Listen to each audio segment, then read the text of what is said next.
Tagalupa na viral ang mukha. Bip bip bip bip bip. Bumibip bip bip bip bip bip bip bip bip bip bip na ba? Ang lahat.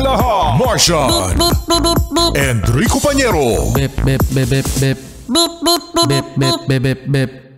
Bip bip bip bip bip. Tik-tilaok! Tik-tik-tilaok! Bip bip bip bip bip. Ito na ang 101.1 Yes FM Balitang ito mga Yes Friend, kayo ba'y nag-aantabay sa mga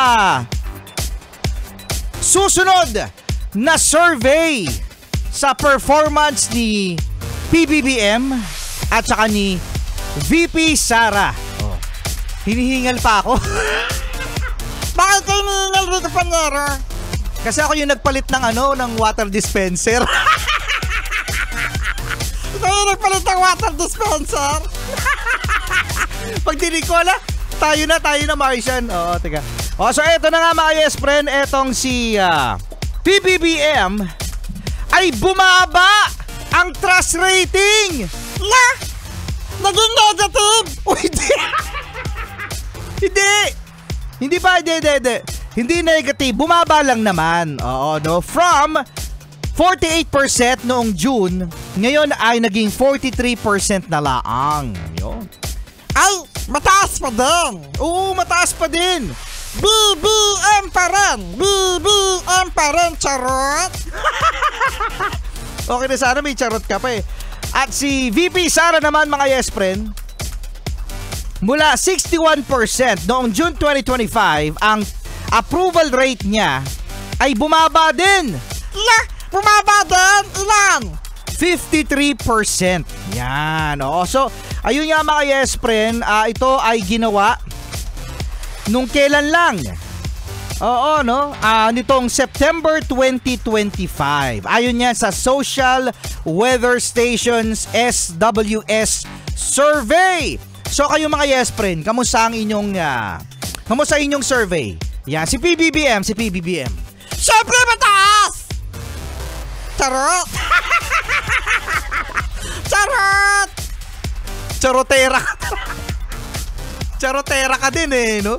Oo, no? Tapos si VP Sara naman mga Yes Friend, na nakikita natin. Hindi ko alam mga Yes Friend kasi depende yan talaga, sa inyong opinion, sa inyong preferred kung kayo ba ay approved o hindi sa tinatakbo ng ating bansa. So, ayun mga Yes Friend, in fairness kay PBBM, from 48% naging 43% nung September 2 eh.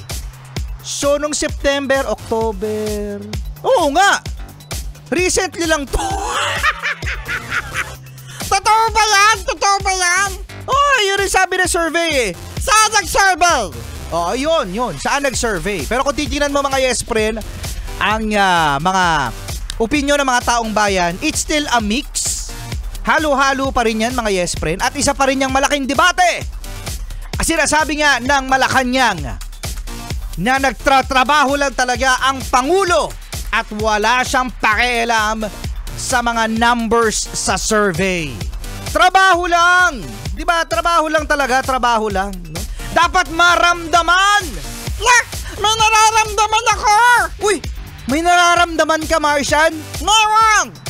Ano nararamdaman mo? Ghost! Meron ako nararamdaman na ghost!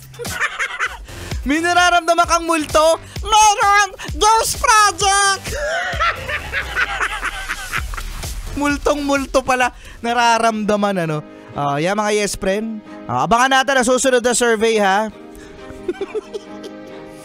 Kung yan pa ba ay mataas o mababa? Siyempre mataas! Charot!